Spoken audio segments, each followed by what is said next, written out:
nous ne savons pas échanger avec les milieux urbains qui nous ravitaillent en de produits manufacturés. Ici, nous ne vivons que de l'agriculture et c'est un milieu presque agro-pastoral. Nous ne vivons que de l'agriculture, un peu de l'élevage, mais pour les transports, pour acheminer nos produits vers des grands centres de consommation, il nous est vraiment très compliqué compte tenu de l'état de la route, compte tenu de manque même de moyens de transport ici chez nous à Kalamba. C'est un peu ça en général, voire même nos hôpitaux qui fonctionnent d'une façon un peu difficile, même nos enfants qui étudient, les élèves, l'achat des fournitures scolaires, c'est vraiment compliqué parce que quand ça quitte des grands centres tels que Lubumbashi, Kolwezi, arriver ici, le prix est très élevé par rapport à celui de Kolwezi, à celui de Lubumbashi et voire même à celui du centre que nous considérons comme le plus grand à Musumba. Alors, bon, nous vivons, nous dirons grâce à Dieu. Kwa par kulima mashamba omwe kama wiko mwalimu omwe kama unafanya trafiki na trafiki yenyewe kama unaifanya pasipo kulima utaweza. Kulima njo aktivite yetu principale huko. Ile mashamba tuko na rima kumikono, tuko na mateso ya nguvu sana. Kama unaangalia mbele mfaso mimi mwenyewe exemplaire jo mirifika nuko na rima na mikono. Kurima kwa mikono ni kurima kwa mateso. De deux, bantu beko nalala paka mupori juu ya kuenda kurima. Moyen de transport tuko à peu près 700 km na province ya Lualaba. Atuna na moyen de transport. Bantu beko nangaika sana. Bantu beko nateswa sana. Kama ndio kusema façon ba kusema bantu ba vivre paka barima. Mais kurima kwenyewe kwa mikono kuko nguvu. Alors mishio façon kana bataweza kutusaidia na shio kutuonekana sawa bantu. Kama unaangalia mamai tuko na kunya en tout cas tuko na kunya paka mai ya mateso. Les gens s'est donné à couper, à déboiser pour à la recherche de produits tels que le maïs. Parce qu'on avait découvert qu'ici, c'est dans des forêts qu'il y a une grande fertilité. Donc par manque des engrais et autres pour cultiver dans les savanes, le maïs est cultivé plus dans les forêts. Alors c'est presque, je dirais, les 2 tiers sont déjà partis pour l'agriculture du maïs. Tunaanza kukata mioro juu tulianza kulima pori, kulima nkalanga mioko namna ya kuripia bana batoto kumasomo inakuwa nguvu sana. Sasa tunaanza kukata mioro juu mioro utaweza kutosha milimeka ya minji 500 meka 300 meka utaweza kukusaidia kuripia batoto kumasomo. Pour moi, la forêt est très importante. Pourquoi? Parce que je travaille, quand je déboise la forêt, je sème les maïs, voire même les palmiers, les tout consort, même l'arachide, même l'haricot, même les oignons, les patates douces, les tout consort.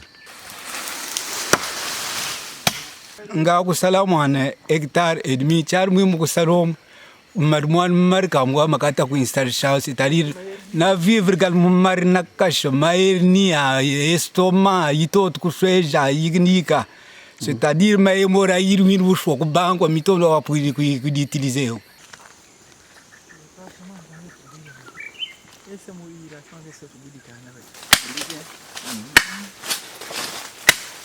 Amufika tuka kudi masenga antu manyi kudi kata kudi masenga antu wit tuka kokun kandi tuka kokun nyum tuka kokun mulai tuka kokun makund tuka kokun sabol yom yovudi kwa tuka ta kunola mukaka macha kakatol tujun.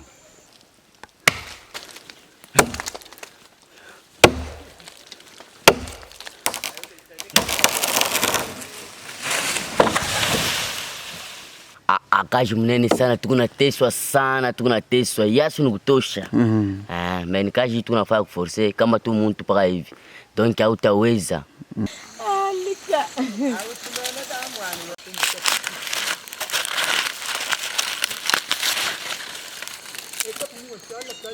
Tatu pina padi makaba ko kikilkuen kusonga patachata tutamar. Mutapo dia. Tumen mar nakas. Ai bezangi masuko mane school wint mananga puet makut. Makufutinan ko school. Mbuti padi mar valuin ka dia ko pueno kasis. Dan kita masuk ke sekolah mugu men mucerce pagawa cingel mumulam.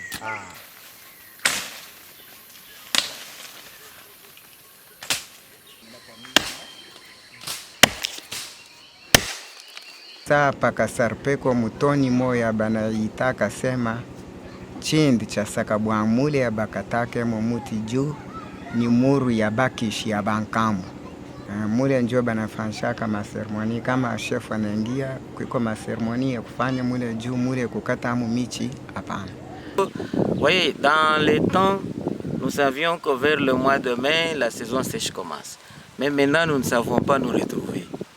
Au mois de décembre, vous avez une sécheresse. Au mois de janvier, il y a aussi un temps de sécheresse, ainsi de suite. Il y a vraiment une perturbation que la population ne sait même pas comprendre. La forêt, c'est une richesse d'abord pour le pays. En même temps, la forêt fait partie de la protection des vies humaines. Donc, pour nous, il est vraiment strictement interdit d'abattre les arbres, quel que soit le motif. Parce que ici, les gens qui coupent, ils coupent pour faire les champs sur brûlure. Et ils pensent que, comme ils n'ont pas accès à trouver les engrais, il faut couper les bois. Quand on fait on appelle ça les mafukus, on fait les champs de brûlure, donc ils produisent beaucoup par rapport à celui qui cultive dans les jachères. Alors c'est pourquoi nous sommes en train de sensibiliser. Il y a déjà beaucoup de campagnes qui ont été déjà faites avec les agronomes, les chefs coutumiers, les autorités locales que nous sommes pour empêcher à la population de couper les arbres. Maintenant, nous avons changé presque de position. Les gens sont obligés maintenant de rentrer dans les savanes. Et c'est pourquoi même l'agriculture du maïs a diminué. Heureusement, dernièrement, nous avions eu l'aide en provenance de la province, Dr Kolwezi. On nous a doté un peu d'engrais.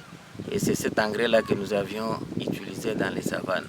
Mais sinon, bon, le maïs a perdu presque son abondance ici parce que nous avions beaucoup de quantités. Il y a ceux qui produisaient plus. Mais maintenant, personne n'arrive à produire encore 2000, 3000 seaux de maïs. Comme c'est la mesurette qu'on appelle communément méca, c'est compliqué. Mais ils font le retour dans les savanes. Vous l'avez vous-même constaté, les forêts sont coupées au niveau des Kalamba. Et à ce niveau-là, je ne sais pas vous donner la superficie coupée. Il y a un problème. D'abord, la population a soif de beaucoup produire. Vous avez vu, Kalamba se trouve à 220 km avec les chefs-lieux du territoire. C'est vraiment trop distant. Il n'y a pas de route. Vous ne pouvez pas vous permettre de quitter ici à Kalamba sur une route, prendre votre véhicule, vous ne saurez pas. Et même ce qu'ils sont en train de produire, cette production-là, nous sommes au là-bas, ça pouvait passer par Musumba, Kapanga et aller jusqu'à Kolwezi, au centre de consommation, au centre de commercialisation. Mais maintenant, ils ont cette difficulté-là parce qu'il n'y a pas de route. C'est pourquoi la première des choses pour empêcher cette pratique, l'État d'abord doit entretenir les routes des dessertes agricoles. Alors, si on a une route on va évacuer facilement les engrais. Et s'ils ont les engrais, ils peuvent faire les champs n'importe où et ils auront leur production. Maintenant, si on n'arrange pas la route, les véhicules n'arrivent pas là-bas. Mais comment ces gens-là peuvent être dans la possibilité d'avoir les engrais? Et ils cherchent à beaucoup produire parce qu'ils vendent beaucoup. Je vous donne un exemple. L'année passée, on a donné les intrants agricoles. Nous nous sommes battus ici. Les intrants sont partis. Et pour ces intrants-là, il fallait remettre un remboursement à la province. Mais jusqu'au jour d'aujourd'hui, le maïs stocké pour le remboursement de la province se moisissent là-bas. On ne sait plus l'évacuer. Par quel moyen? Alors, si l'État lui-même n'a pas la possibilité d'évacuer le maïs de remboursement, qu'adviendrait-il aux paysans?